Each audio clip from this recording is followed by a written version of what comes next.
Hey, kia ora whānau, how you going?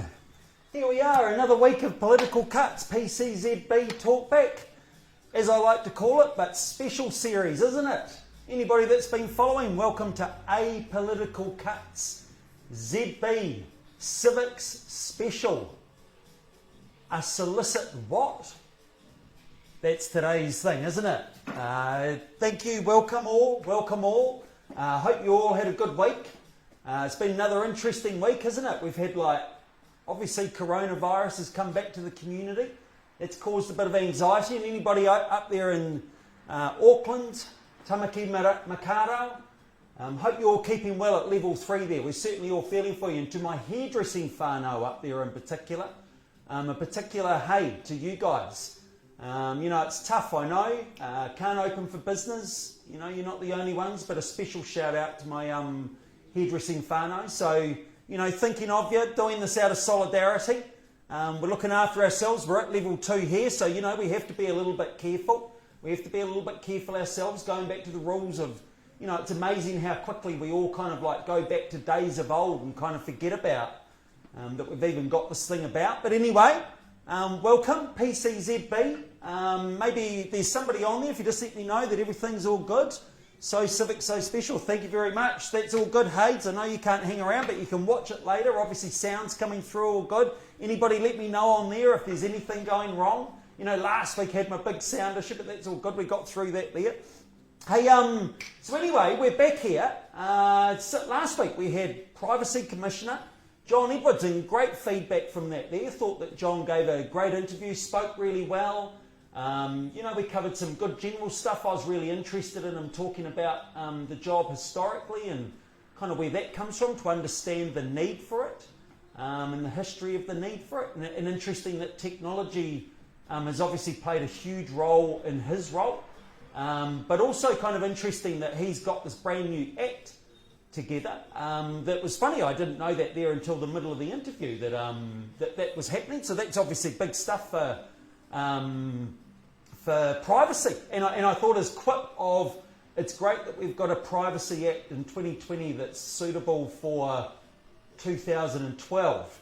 Because if you remember rightly, he talked about the amount of time it takes for these things to happen. So they started working on this act back in 2004, and here we are in 2020. So, this is part of what we're doing and why I'm doing what I'm doing with the Civics Special, is to understand how our government works.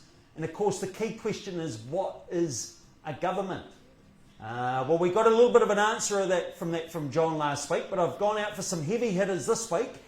If somebody turns up, somebody might be turning up to help me out with that there today.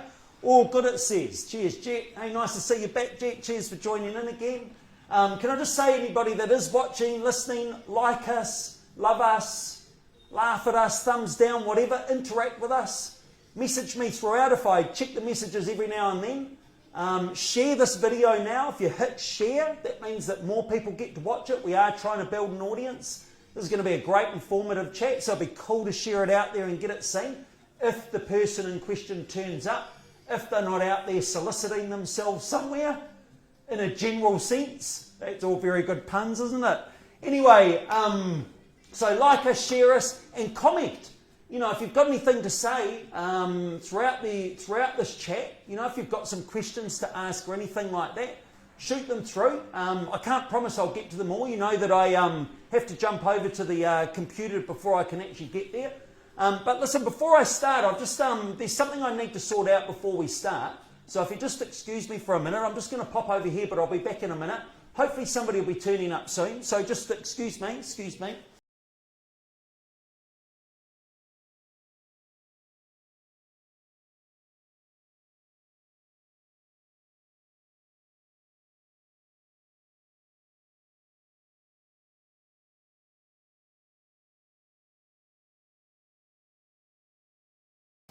Kia ora.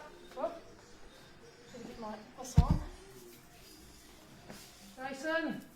Jason. Come on, man. I made my appointment. Approach the bench, hairdresser. Gee. I'm so sorry. I'm so sorry, Your Eminence. I'm so sorry, Your Eminence. Welcome, welcome. How are you? Good, thanks, Jason. I should be doing the same. Now Hi. look, here we are, level 2 hairdressing.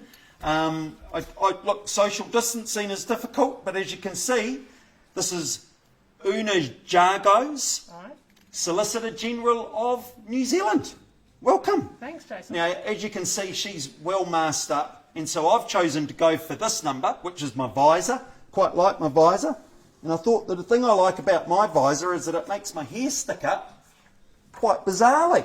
So I've done a bit of a, there you go, that's good, isn't it? Nice. Are we all happy with that? Yeah. There you go, team, look. There you go, Auckland, I'm doing it for you, we're doing it for you, so that none of this goes any further. I think Excellent. you've got a bit of a flash dance look going this week. It feels very flash dance. Anyway, here we are. So we've got Una here, Solicitor General. This is the continuation of our Civics Special.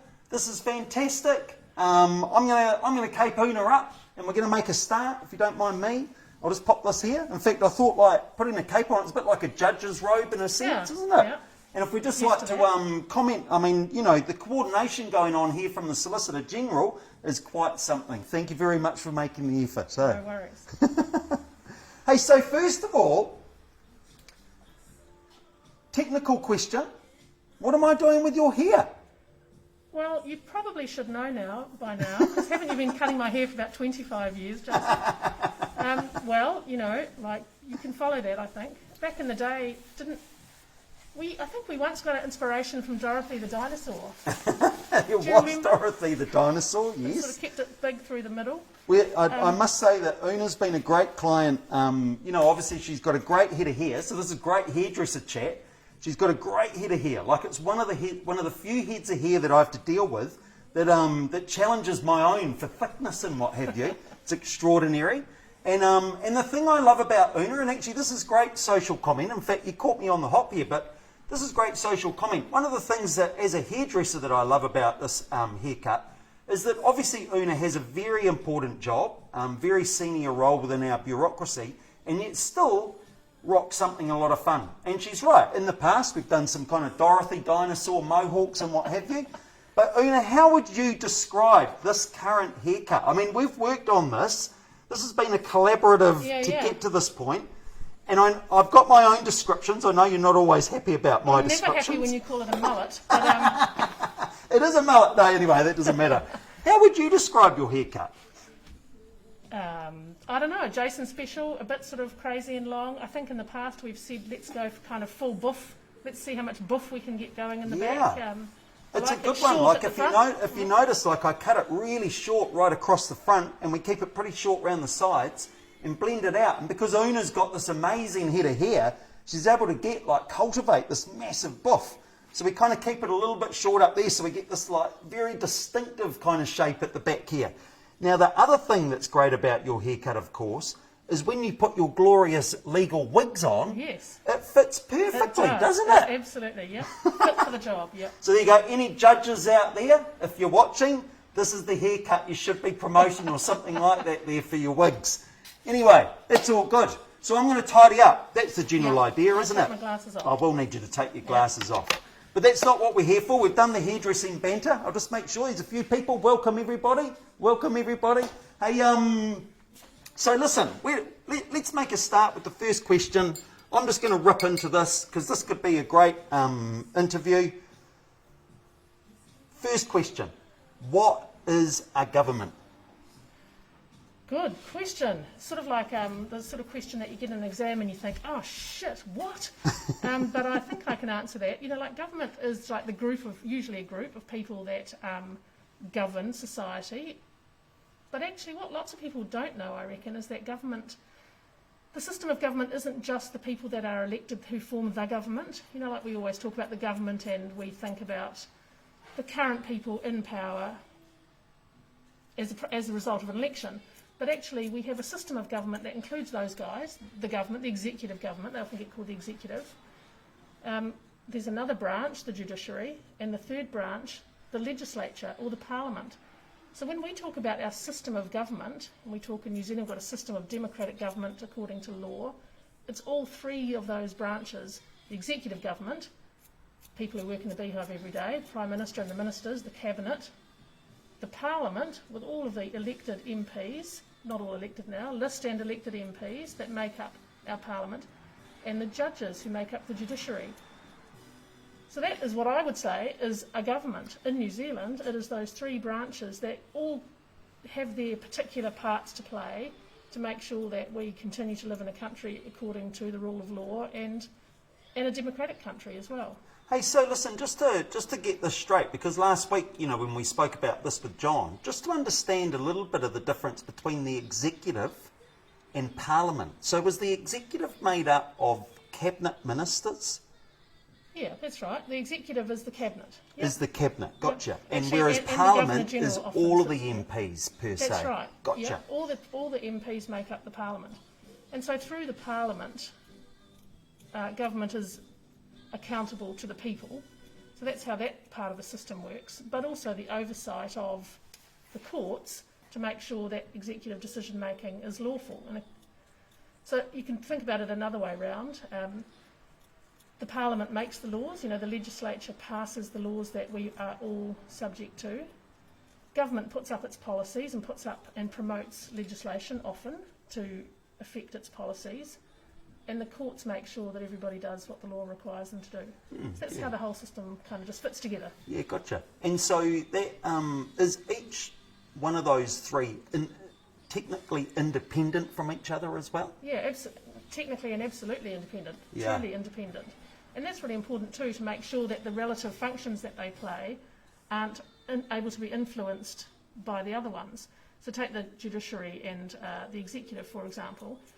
The independence there is critical to make sure that executive governments are held to account by the courts and by people who can take governments to court without thinking, well, actually they're all just in this together, because they're not. Those three separate branches are very separate.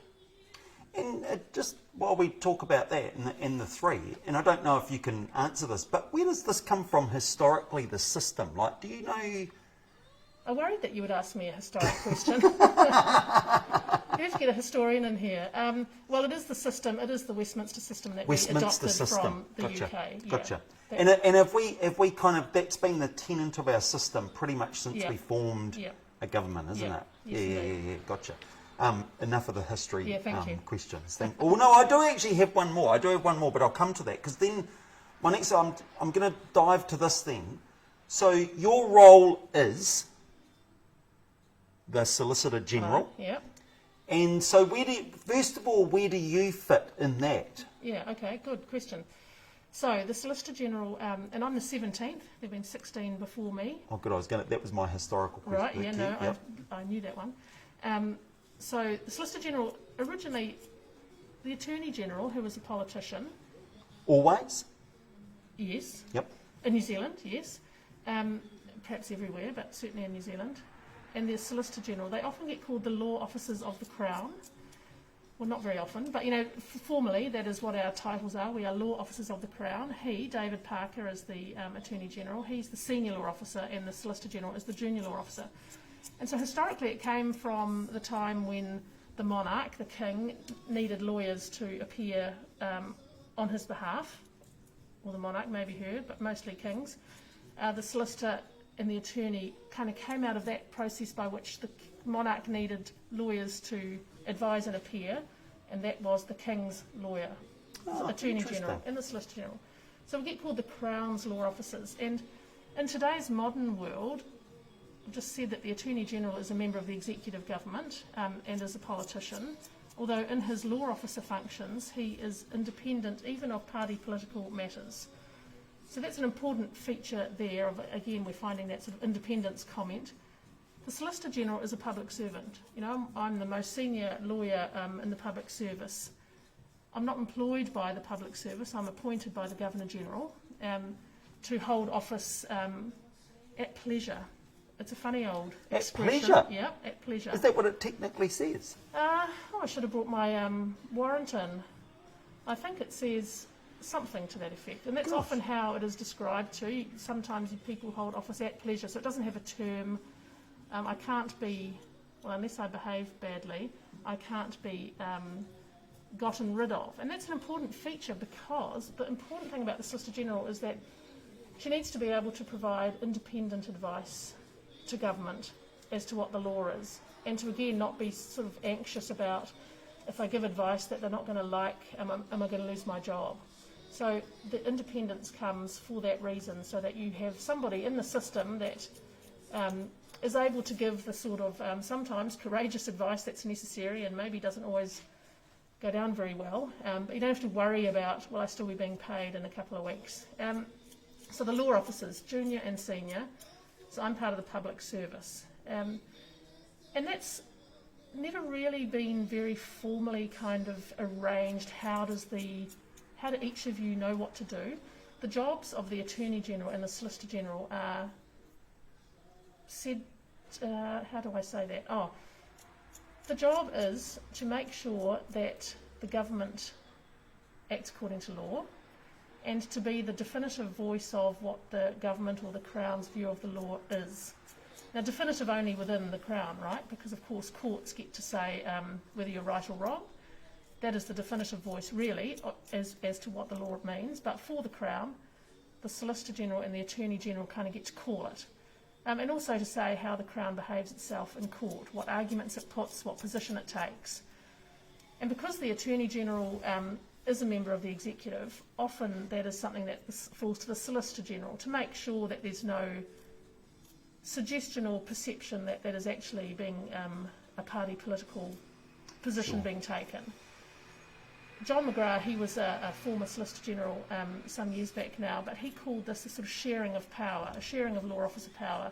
It's not written down anywhere exactly how it goes, but it seems to work. In our system of government, it has always worked well that solicitors are independent and attorneys general, when they exercise those functions, do so without party political interests. Hey, so listen, just to pick up on something going back there a bit, that's great. The Governor General you mentioned. So where do they fit into it? I mean, obviously the Governor General represents the sovereign. The sovereign, thank you. And so where do they fit into all of that there? Like, if we think executive, parliament, judiciary, and then you get appointed by them. So where does that fit? Well, in the system of government, the Governor General has several functions, or many functions, but the most common one is to sit as part of the executive, the cabinet or the executive government in council. When governments put up proposals for regulations or other types of laws, not the laws that Parliament has to pass, but regulations to be made, the Governor General has to approve them. And you'll see in many acts that you look at, it will say the Governor General, on advice from the Prime Minister or on advice from the Minister of Health, say, will make regulations. So she sits with the executive to do that. She also has a function, of course, in suddenly forgotten the right word, but anyway, she also has the function of approving into law statutes that Parliament passes. So, if something goes through Parliament, has all its readings, after its third reading it gets put to the Governor General for her to assent to. That was the word I just lost immediately. Assent to, yeah. She gets to assent to laws, so they're not law until she assents to them and signs them into law. Gotcha. She has lots of other functions through, we're about to see that she has lots of functions through the dissolution of Parliament, through the formation of new governments, through to the Parliament coming back on stream after the election. So she has many functions that I suppose go to the sort of smooth operation of the cycle of governments. So would you say that her role, or the Governor General's role, is kind of what holds the constitution, like I think of it as a constitutional role? That it's kind of oiling the wheels? She's certainly part of that, yes, absolutely. Yeah, gotcha. And one thing about the Governor General is that she has powers called reserve powers. We don't expect them to be used, because if the Governor General is using reserve powers, there is probably some constitutional crisis going on where she might not act under advice, but she is there as that important overseer role. And when things go, as they always have in New Zealand, in accordance with the rules and the laws. The Governor-General acts on the advice of the Prime Minister or the relevant minister, but she does have reserve powers, so she could, in an emergency, or no, sorry, not an emergency, in a constitutional major crisis, which I hope we never have to face, there are these reserve powers. But, I just mentioned that she was one of those people who are part of that constitutional framing. There are a few others too. Well, the Solicitor General, I would say, was one as well, to make sure that government understands its legal obligations and so on, as I've already mentioned. The ombudsman, that's another really important role, an officer of Parliament whose function it is to oversee decisions that are made. I mean, we most commonly see the ombudsman in Official Information Act type matters, where people can complain and that office looks into how information is being provided.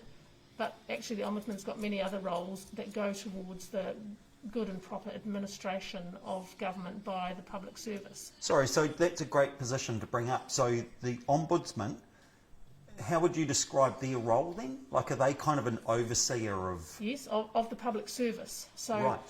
So they, the ombudsman is an officer of Parliament, so Parliament appoints the ombudsman. Again, independence, you see, independence from the government, whichever government is in at the time. And so they have this significant role of oversight to make sure that government departments' administration and decision-making processes are suitable. That office also has a function in relation to prisons. You might have seen recently that the Ombudsman's exercised his functions under the United Nations Convention Against Torture. He has a role there where people are detained by government to make sure that those detentions are lawful and consistent with people's human rights, so he has a function there. You might have seen recently that he has indicated his intention, or he might have done it by now, to investigate some of the managed isolation and quarantine facilities, just to go in to make sure that an independent person is making sure that everything is going according to plan. Hey, don't cut the elastic on my mask, will you? That'd be shocking. You'd have my head chopped off. Yeah, I would. Yeah, I could do that. Yeah. Hey, can I? I'm sure you can. That's one thing. Solicitor General can chop all our heads off. Any questions? Anybody? No, you're all good. That's great. Hey, so just listening to everybody that we're talking about there, kind of ombudsman and attorney and solicitor general and even the governor general. Like, you'd have to be a lawyer, really, wouldn't you, for all of those roles? Maybe not the Governor General. I suppose maybe they can take advice. Yeah. Yep. The Governor General doesn't have to be a lawyer. The Solicitor General does, yes. The Attorney, yes. Does the Attorney General have to be a lawyer? Oh, sorry. Yeah, good question. No, actually. I don't know why I said that. You're quite right. They don't have to be. And in fact, Michael Cullen, now Sir Michael Cullen, was a Attorney General, not a lawyer. Good. And I have to say, a very good Attorney General. I don't think that was a lack in him. Took advice, of course. Yep. When needed. Yeah. Interesting. It tends to be the practice and the habit for the attorney to be a lawyer. Yeah, sure. So Solicitor General, and I thought about this. This must be, in the way that you described it earlier about, the king needing, the leading sovereign needing lawyers, basically. So the Solicitor General must be an old role and an old term from way back in democracy. Would that be safe to assume? It's certainly an old role and an old term. Yes, it might even go before democracy. But yes, it is. It is an old role. Good. And this was one of the things that kind of interested me a little bit with John, was, that a thing like a commissioner, a privacy commissioner, is something that's come about in the last 30 or 40 years, maybe with a little bit of history leading up to it as such. Whereas obviously this role was quite different. And I felt like it was funny. I thought about this leading into this interview today. It feels like it's one of those foundation roles, really, for a democracy to even happen. Yeah, I think that's right, because there are, we don't have a written constitution. We've got our constitutional framing is written in many different parts. When people say we don't have a written constitution, I think we really mean it's not all written in one place. Mm-hmm. And so there are a few roles that are critical to make sure that the law is known, that if things are looking like they might go off the rails, or if decision makers don't understand the law or don't want to apply the law, I must say that doesn't happen very often, that last one, it really does come down to people in the system to understand what their functions are, and the Solicitor General's role, the solicitor, often people say, just by short form, is one of those people that gets to say, actually, that is not a position that can be taken. Or, more usefully, if that's your policy choice, if you want to do X or Y, you need to do it this way, which is lawful, not that way, which isn't. So it is a really important role in the system. And I often worry that people, you've made this comment before, that we don't really have much of a civic education as we grow up. Correct. I certainly didn't. Yep. And I worry that people can get to the cynicism about the government, any government, that, and I've heard people say, why vote? You just vote for people who end up in government and do what they like. Actually, that, by and large, that's true. Governments are entitled to and should do what they want in terms of policy and operations. But there are people in the system whose function it is to make sure, as best they can, that is done according to law. So it's a pretty good job I've got. I really enjoy it for that. And the way that the whole system of government lawyers comes together to help me do that job is really quite remarkable, because every lawyer in the system is tasked with that same function. Make sure that the rule of law is followed, that we take the best view of the law, and that actually we make sure that, and we respect that courts will come in over the top and oversee that function and say determinatively whether it's right or wrong. And listen, sorry, everybody can hear me. I'm just going to get a face brush for you. But hey, listen, a question there. You said about the lawyers. How many lawyers do you look after? Like how many? Well, in my office, there's about 100 lawyers. Oh, in the really? Crown Law Office, so that's the office that I'm also the chief executive of. Yep. But in the government, all up, government departments have their own lawyers mostly and their own legal teams. There's about 900 lawyers in the public service, Wow. and that's core government departments. And if you think about Crown entities, those entities that aren't public service departments but are different sort of levels of independence from government, ACC, John's office, the Office of the Privacy Commissioner, those sorts of places that are not departments. Anyway, if you think about them, I think there's something like 1,400 lawyers in the system. And that's a huge capacity to be making sure that all the things that governments do,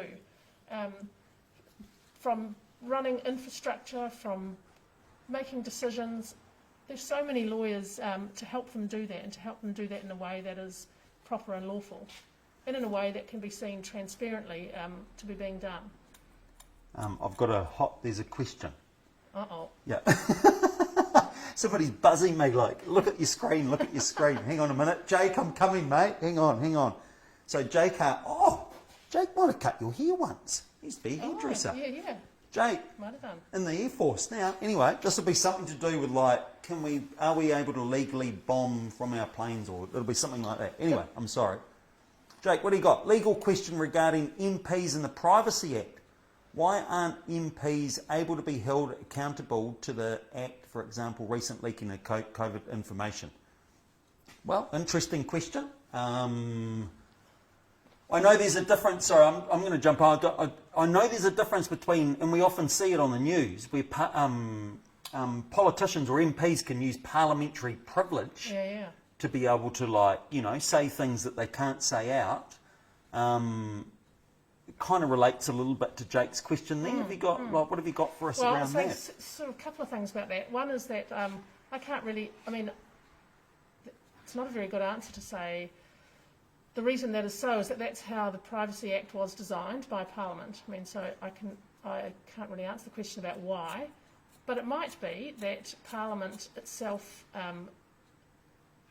within Parliament, it is Parliament that controls what goes on inside its house and controls its members. And you see that quite often, right, with the Speaker having that controlling mandate when the House is in session. But also through parliamentary select committees, the House of Parliament, has got lots of powers to control its own functions. And you mentioned parliamentary privilege. I mean, that's one of the ancient rules of Parliament that we have. Is it? Really? That what goes on and what is said in the House nobody can, outside of that, sue you or sort of dig into that in any meaningful way. Oh, is that right? And that's a really old... Yeah. Oh, so Parliament has all these ancient privileges, and you just mentioned one of them, to call for people, to call for questions, to call for information, so it can properly conduct its role of holding government accountable to the people. And you see that all the time through question time. We see it all the time, don't we, in how the system runs. You're seeing MPs doing their function of holding governments to account. Yeah, interesting. Good question, Jake, and I hope that helped answer it a bit. I mean, in terms of, maybe some that go rogue every now and then, not sure if we can necessarily answer that there, but, that's certainly how the function of Parliament works. I just want to take a little dive off. There's another question there. Kim says hi, by the way. Kim Morton says hi, Una. Oh, yeah. Very good, Kim. This is a question that sprung to mind. Thinking once again historically, why general? Like, what is it about the term general that's used for Attorney General and Solicitor General? Yeah, I think that general has become just really meant the main one.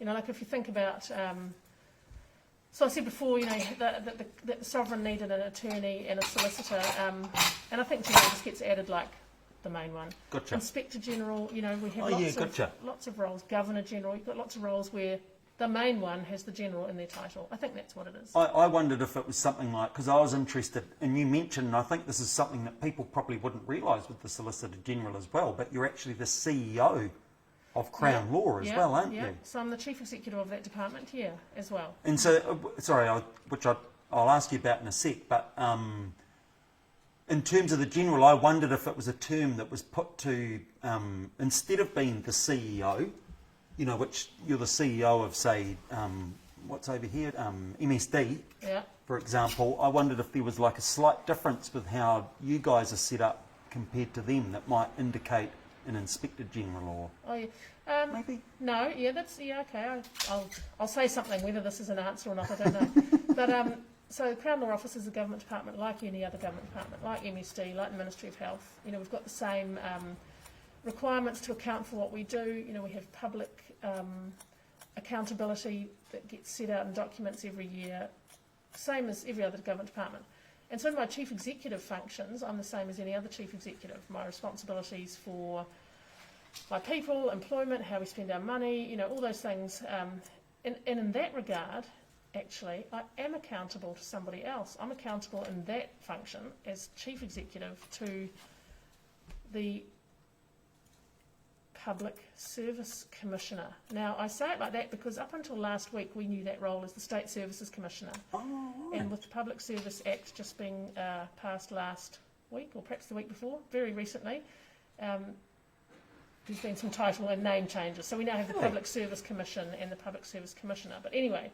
And sorry, so that used to be, that's good to know. It was that's the State great. Services Commissioner in the past. Right, and so they've had this title change, but it's the same role, essentially? Well, yeah, that might be a whole other haircut, that answering that question. But the Public Service Act, modernised and updated and took a big series of big steps advancing the public service and what it does and what it stands for and the values and principles of public service, how public service is arranged. It is a big piece of modernisation legislation. Wow. It didn't just change the title, it did a whole lot besides. And so, hang on, what was this legislation? What was Public Service Act. Public Service Act. When was the last time that had been? Oh, the State Sector Act was passed in 1989, and in its own way it was a big upheaval from the legislation that had previously controlled how public service conducted itself. Gotcha. So this is another one of these things, and this is something else that I love with these conversations getting across a bit, is that all these things take so much time, don't they? Yeah, that's the thing, eh? It's like, we all live in a world where everything's so instant. And I actually think it's great that governments are kind of forced to slow down to an extent, you know, that Yeah. we do take time to get these things right. But it is, it's big time frames for people to kind of understand and grasp. Yep. There is that's another, right. I think there's another question here. It's not my mum, is it? Don't let him cut it too short. Hey, Anne. Hey, oh yeah, Tina, what have you got? Here we go. You may have covered this. How is, well, I think you did just answer this, but how is the Solicitor General accountable to the legal profession? In practice, I mean, it says here. It's a very technical question. That's a good question. Well, in my so I mentioned before that there's sort of some 800 or 900 lawyers in the public service, and the Solicitor General is what's called the professional head of all of them. Like that I'm not the employer of all of those lawyers, but you know, we have a professional connection, of course, because we're all lawyers in pursuit of the same thing, government according to law. Yeah, how am I accountable to them? I make myself very available to those lawyers, and I'm very open with them about what I want to achieve and how I'm trying to do it. Am I accountable to them? Not in sort of any strict accountability lines way.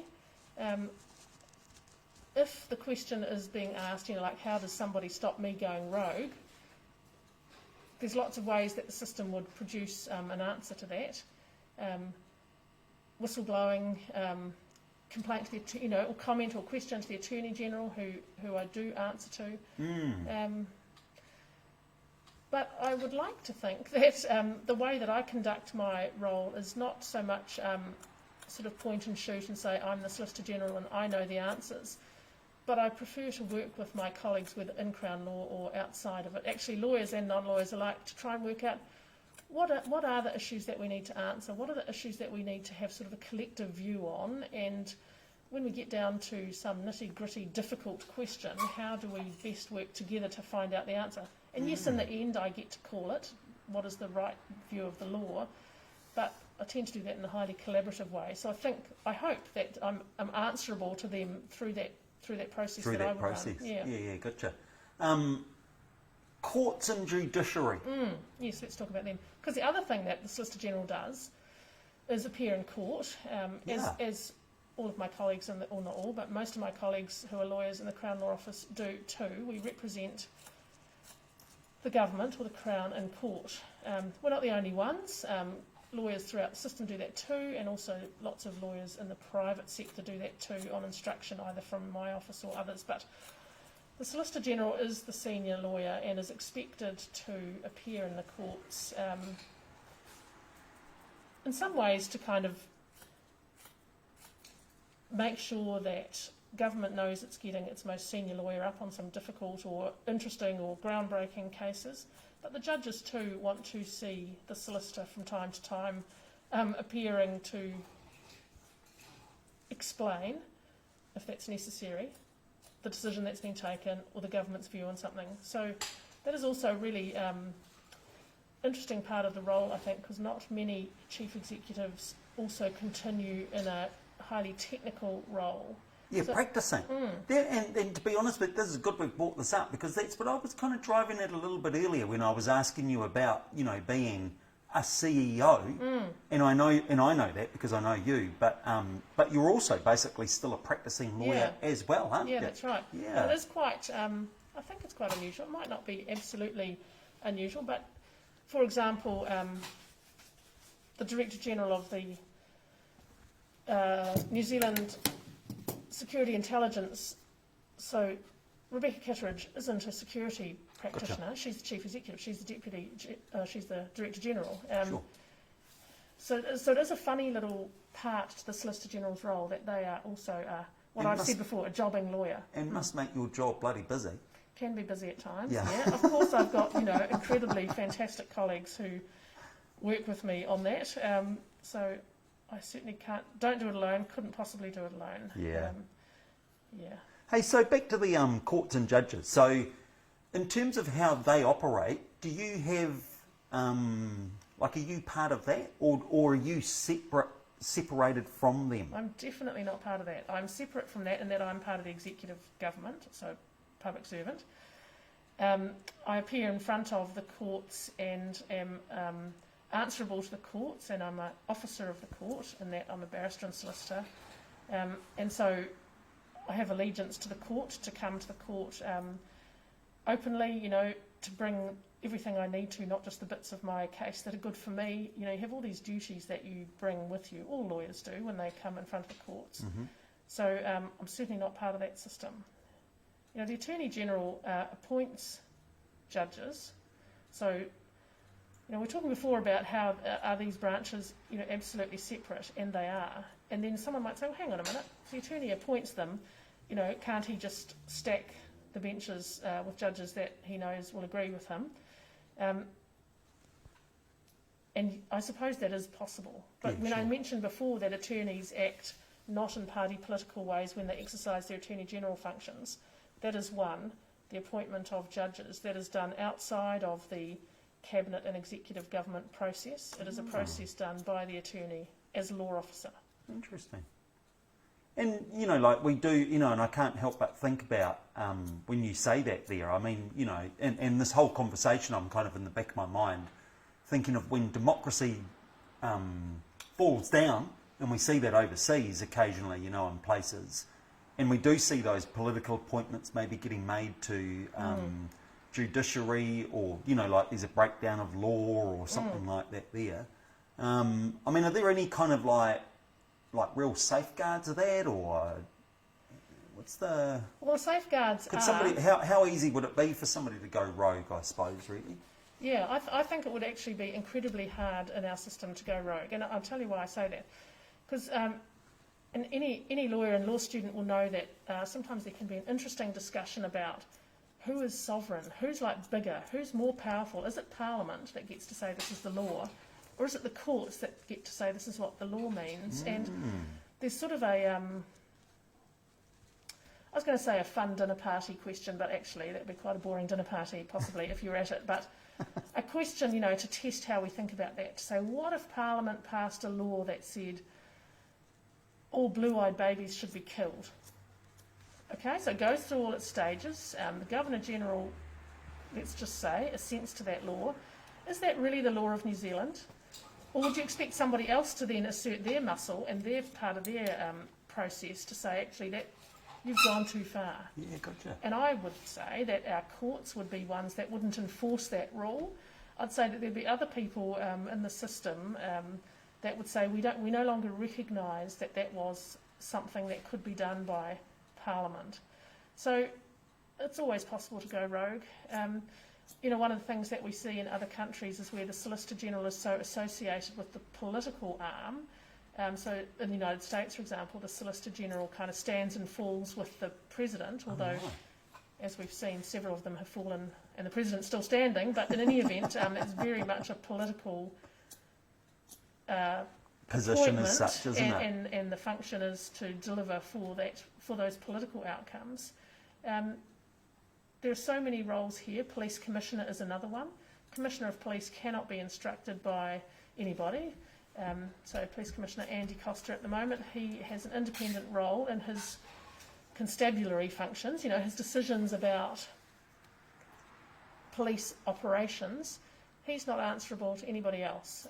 So to use my terrible example, Parliament says all blue-eyed babies should be killed. You would also expect the Police Commissioner to take a role.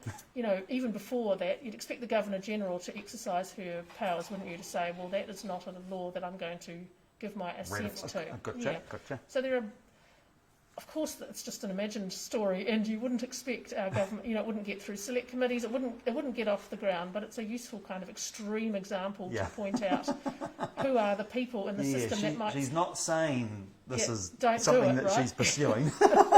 It's not government policy. Yeah.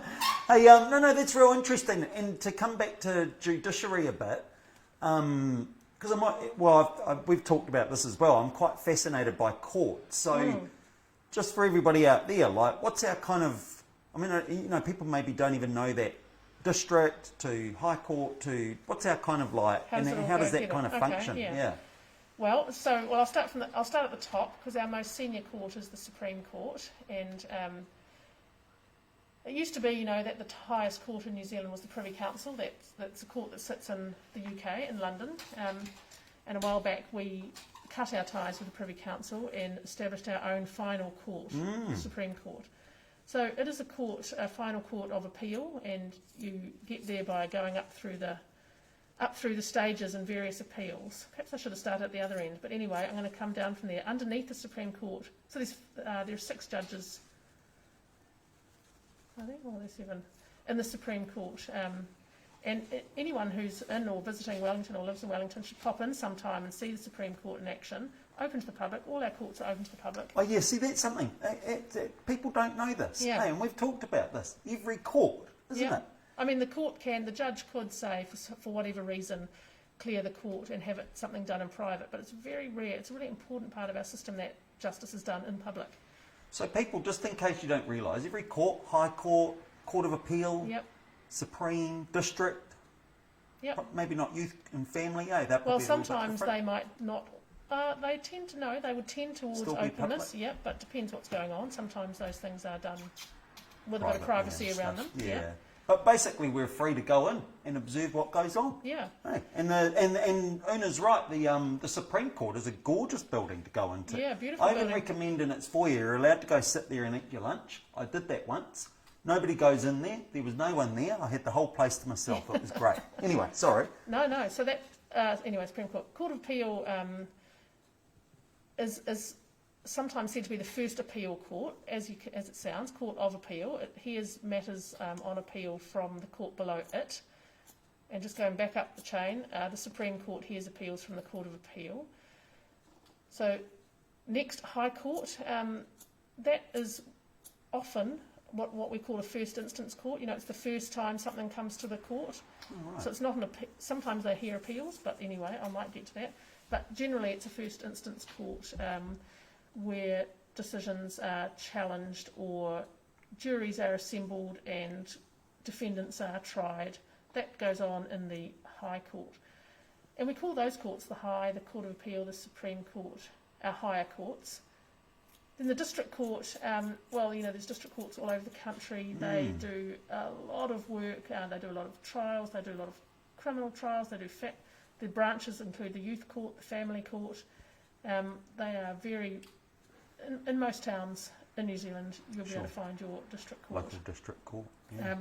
Also got the Employment Court, got the Māori Land Court. Got a myriad then of courts and tribunals at that. I was going to say lower level, not that they are not important, but they are doing first instance work of tribunals or courts. So we've got the Waitangi Tribunal, we've got the Human Rights Review Tribunal that, in fact, the Ministry of Justice has on their website if anyone's interested, diagrams and pictures of how it all looks and how it all fits together and how you might head all the way up from a tribunal or a lower level court up to the Supreme Court for some matter of great public importance.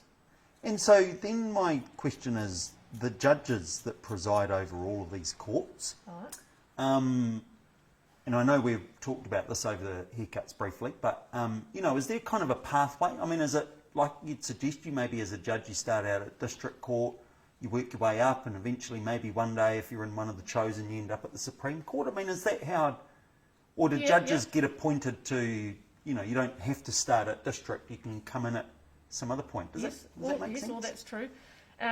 So judges of the Supreme Court will have come up mostly from the High Court, not entirely. Justice Joe Williams is on the Supreme Court and he started out in the Māori Land Court. So yes, there is a reasonably well-beaten trail of promotion and seniority. Not all judges are sent up through the process to the higher courts, and that is no insult and no criticism. Just depends what they want, what the gaps are, what is needed on the higher courts in terms of expertise, and making sure there's a range of experience and understandings on those higher courts.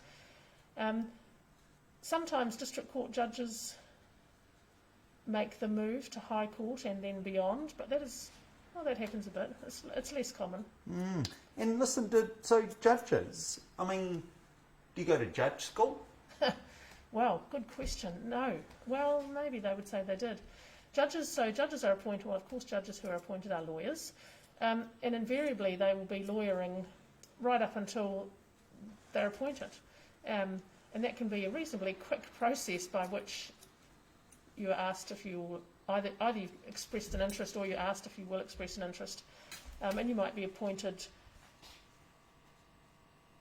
without kind of having had much time to think about what you're going to do with the practice that you're running as a lawyer. But anyway, so things can happen quite swiftly.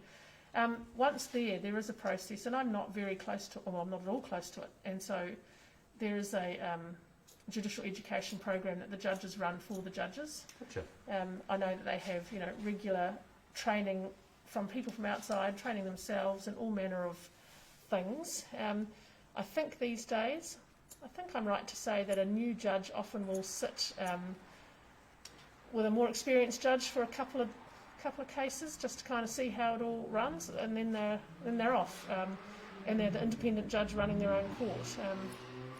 You sometimes hear it said that that's a pretty terrifying process because you spent most of your career on the other side. Yeah, right. Standing up in the council's benches, looking at the bench where the judge sits, and suddenly you've got this other perspective that you're out there. If some of those courts, you're just sitting there by yourself. I think that would be quite a scary prospect. That's interesting, eh?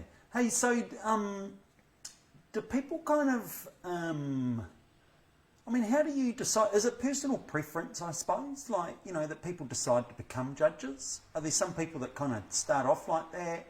Is it something you get shoulder tapped? Well, there is a process by which you can say, I'm interested in being a judge. Mm-hmm. It's not really something it's not like there's a vacancy and you apply. Yeah, so it's more like, I can talk to the High Court better than to the other courts because, in fact, the Crown Law Office administers the High Court appointments for the Attorney General.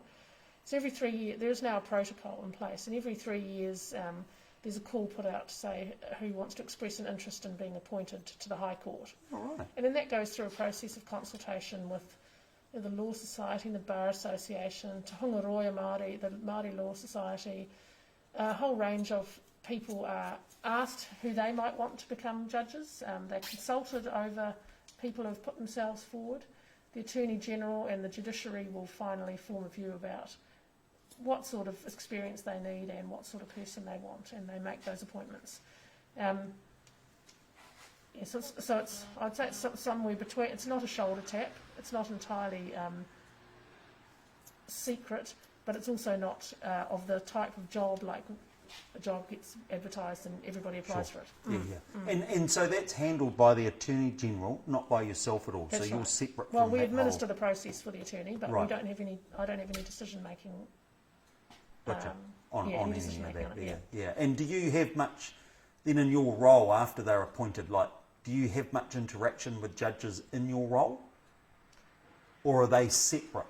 They're separate. Keep themselves separate? Yeah. Because you're almost representing the lawyers, aren't you? And then...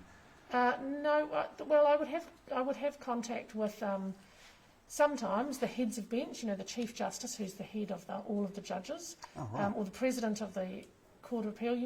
I might have in my role something to do with them as they want to see the attorney, and I might sort of help administer that part of the process for them. Sure. But in that role, I'm representing government usually, or the attorney, one or other. Right. But because I also appear in the courts, we can't and we don't consider ourselves to be part of the same kind of bit of the process, because we're not. It's really important that it is actually that judges are independent and that they will they'll see me appear and make argument. They'll say, really, Ms. Jagose, is that what you think? Or they might agree. Either way, it's their independent decision making. So we just don't work together in a kind of in any substantive way. Interesting. I've got a question. Hang on. I've got another one here. There was one here. Supreme Court, nice building. Yep. Hang on. Where's the question gone? Now, somebody's asked about, and no, we can't ask about that there, sorry, about the general election delay. That's off limits. Thank you very much, though, Isla, for your question, and on the button there. I'll throw in random question. Una, since you've been in the role since 2016, what's been the biggest, hardest topics you've had to deal with? That's a fantastic question. Thank you, Mark. Cheers, brother. The biggest, hardest question I've had to deal with? Yeah. Oh, I don't know that I'm game to answer it in a way, because the things that sometimes really, actually this is not just being in Solicitor General, but actually as a lawyer for government, some of the things that are hard is when you realise and you can see, and sometimes you can feel the clash between what government's decisions are and the impact that they have on people. That all through, I've always been a public servant lawyer, so I've never worked in the private sector.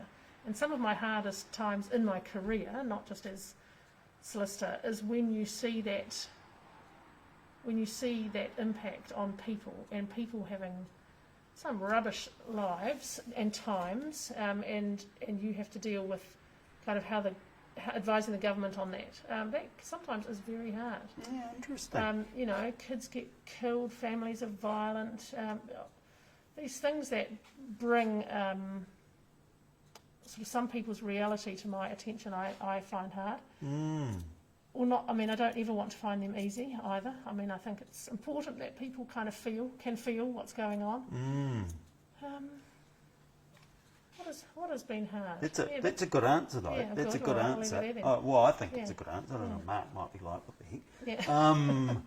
And sorry, just because I got another message. No, sorry, Isla's question can't be answered here. And actually, to help answer that, although the decision will probably all be made and chewed up, I said to Una at the beginning of it, actually, hopefully in a couple of weeks, I'll have somebody from the Electoral Commission here. So we'll see how that rolls, and then maybe we can look into those questions a bit deeper. But I don't even know what the question was, so good call, I'm sure, for putting it off. But I think one of the reasons why I can't answer these questions kind of comes down to being a public servant and what that is. You know, public servants... Brilliant, because that was where I was going to segue to next week. Gorgeous, that's so good. So, I was coming to that, because I picked up on the fact that Una has always been in the public service as a lawyer, hasn't been out in the private, and I know for a fact that, I remember this, as Solicitor General, you're the first one, aren't you, that's come, isn't that right? You're the first Solicitor General that hasn't been out in private. Solicitor General Naser, he would also have had a private sector, he was at the Crown Law Office,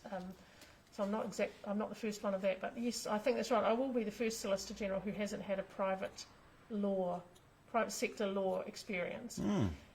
But just to answer that question, the reason why, you know, some questions I won't and can't answer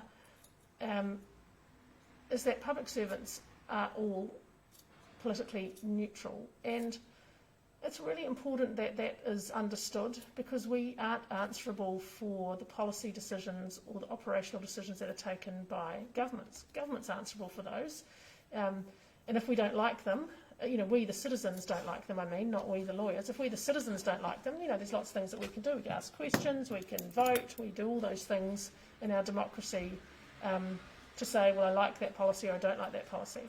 But it's really important that public servants are neutral, because we must stand ready to serve any government that comes in the same impartial and full way that we do always.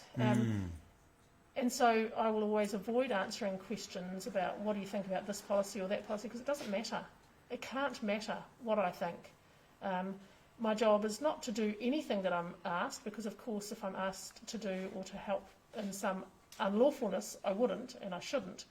But in all other respects, my job is to allow governments to come in to do the thing they've been elected to do, to do the things they want to do while they are elected and have the power. Subject always to lawfulness, it doesn't matter, and it can't matter. So that's why you will always see public servants, particularly senior public servants, not be drawn on matters of policy, because it can't matter. Which is not to say that I don't have views. Of course I do. You know, I vote. Of course I will. Yeah, sure. I've always voted. As soon as I could, I voted. Because we have to be politically neutral. We don't have to be politically neutered. You know, we can absolutely have views. Gotcha. Yeah. They just can't come through in our work. That's not what we do. And, you know, it's pretty amazing that I don't know how many public servants there are, that is a really strong feature of public servants. And as I've just said, I've always been a public servant, so I've been working as a public servant for more than 30 years. That is a really strong feature that I see in all of my colleagues. This neutrality about, I'm here to serve the government because they're here to serve the people, and there are other systems at play to make sure that they do that kind of honestly, transparently.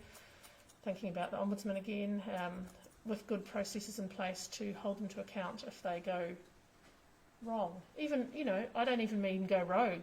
Just go wrong. Make decisions that are unlawful. That's what the courts are for. That's what the ombudsman might be for. So that's why I'm not answering that question about the election. Very good. Yeah. Thank you. Thank you, Your Honour. So listen, and I love this, the kind of the pub, because one of the things that I've learned over the course of doing my Cutz projects, and for a few years now, and the ones that I've found really interesting from this point of view is when I'm often either talking to people from outside of Wellington.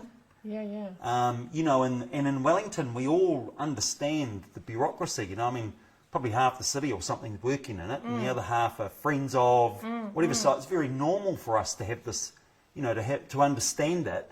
And it's one of the reasons why I wanted to do this whole gig anyway. Was to try and get it out there. I mean, do you think that there's things that the public service could be doing better to communicate itself and its job to the rest of the population, really? Yes, I think that I'm sure there is plenty that we could be doing to make that more clear. I mean, in these days of modern technology and social media, there is a heap of information out in the public about what departments do. I mentioned earlier the accountability documents, and they might be a little bit dry. I mean, there'll be some people who will read them for entertainment, but these are the things like how much money will you spend, what are the quality measures, how do we know you're any good. Those documents that get tabled in the House, like the Statement of Intent and the Annual Report, they all tell you something. But actually, probably the better place to look is websites and social media feeds from government departments who would almost all have a presence saying what they do, how they do it. I think more and more transparency isn't just about the few who know being able to see what happens, but everybody being able to see what happens and what's going on, what government departments are doing. Because I do think it's important that people can see that, so that they shouldn't become cynical that what happens in Wellington is this closed shop. It shouldn't be. It should be open to the people. Yeah. And I take what you say. I mean, as a bit of a nerd on these things, I do look at those feeds and often follow the different quangos of government to make them come up.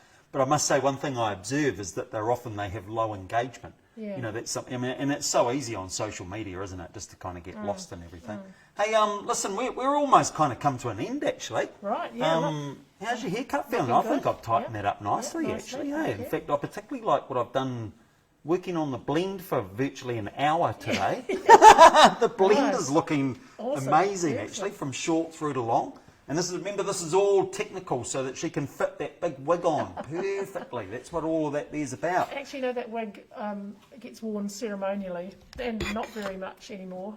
Oh, give us a quick, for anybody wanting to buy a magnificent wig or silks. Yeah, quite. Where are we going to? Oh, what's it called? Oh, you know the name of that place in London. I can't remember it. Eves and Ravenscroft. Am I right? Eden Ravenscroft. That's right. That's purveyor There you of fine go. legal Fine legal wear. Yep. Yeah, and I've been on the site, Eves and Ravenscroft. Look it up, Google it. Looks like a shop out of Harry Potter or something like that. Right. And it's where you can go get your QC silks. Is that a thing? Yeah, gown. Yeah. QCs get called silks because their gowns are made of silk. That's why you call a QC, Queen's Counsel, senior lawyer. They get called silks for that reason. That's where you can buy your silks. Yep. Actually, before I turn this on and I blast all the hair away, I've never understood it. Why is it? Where does a lawyer get the QC? That's an appointment that is bestowed on lawyers who are of a seniority and a quality assessment by their peers and by the Attorney General, who makes those appointments. They get bestowed this title, Queen's Counsel. And is that is it? I don't know. Is there a particular number that we always aspire to have, No, or is it? There's no cap on numbers.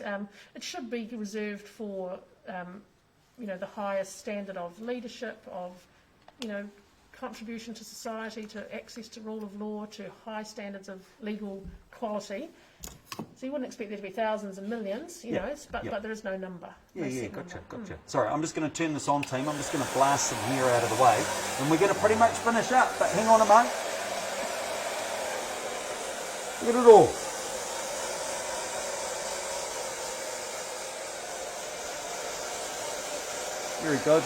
Very good. Hey, so I'm just going to do a little bit down here, and we're pretty much going to be done. Have you got any last, is there something that you'd like to finish up on, or a thought you'd like to share that maybe we didn't cover, or something like that there? Well, maybe just to say this, I think it's great that you do this civics education and civics consciousness raising, because I think it is so important, because part of the system requires the people.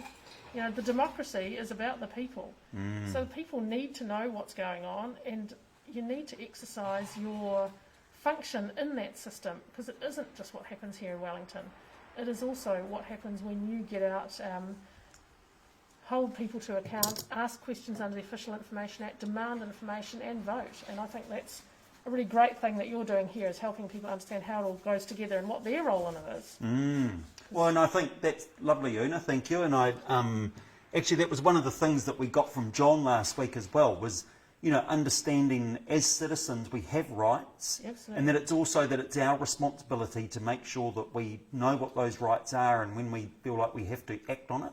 And that is right. I mean, some of that there, and people's hesitation, is just not knowing, isn't it? Do you know? And so you're right. I mean, what we're trying to do here is open the system up that people can understand a little bit in a slightly simpler way. Even though we've had quite a technical conversation, I feel like we have had a technical conversation. So, look, I'm going to say farewell. I'm just going to make sure if there's any last messages. Oh, what have we got? We've got heaps, actually. Can Una... Oh, no, hang on. That's... I know, all good, excellent. We've done the questions. I think we managed to cover them off. That was the earlier one. Good. Una, maybe you'd just like to turn around and wave to the camera for us as a final farewell from Your Honour. I can't even see the camera. Oh, there it is. Put my glasses off. Yeah. Oh, yeah. Can't even see that far. That's right. Brilliant. Kia ora, Excellent. koutou. Thanks, everybody. Yep, exactly. I'm going to sign out. That was awesome. I loved that. That was great, Una. Loved it. Loved it. Great chat. In fact, I feel like I could give you another haircut and actually carry on, to be honest with you. But No, that's often the way. Yeah. But you've got enough here I probably could do as well. Okay. But anyway, I'm going to say farewell. That was great. Thanks for interacting. Share this out. Tell anybody, I don't know, anything that's going on. It's very interesting stuff. I will put a copy of it up on YouTube in case there's anybody out there that that doesn't have Facebook and might be interested. And I'm in the process of turning these interviews into little podcasts of themselves as well. So anyway, look out for all of that. Going to be back next week. Got Apolitical Cutz still going next week. And got an interesting one next week. We're going to take a completely different angle on the same question. And we've got somebody that used to be a MP and now works, as a, I guess really a lobbyist, I suppose. They might hit me for saying that there. I'm not quite sure. So, somebody that's kind of been on the inside and then is kind of, I suppose, trying to influence the system a little bit on the outside. Yeah. But really we want to ask them kind of their view as to what government is and their impression of it, which is an interesting angle. So that's to look out for next week. Katherine Rich. That's who it is, Katherine Rich. Quite, reasonably well known. Anyway, so she'll be here next week. So that'll be really interesting. So tune in for that there. So thanks very much, everybody, for joining in.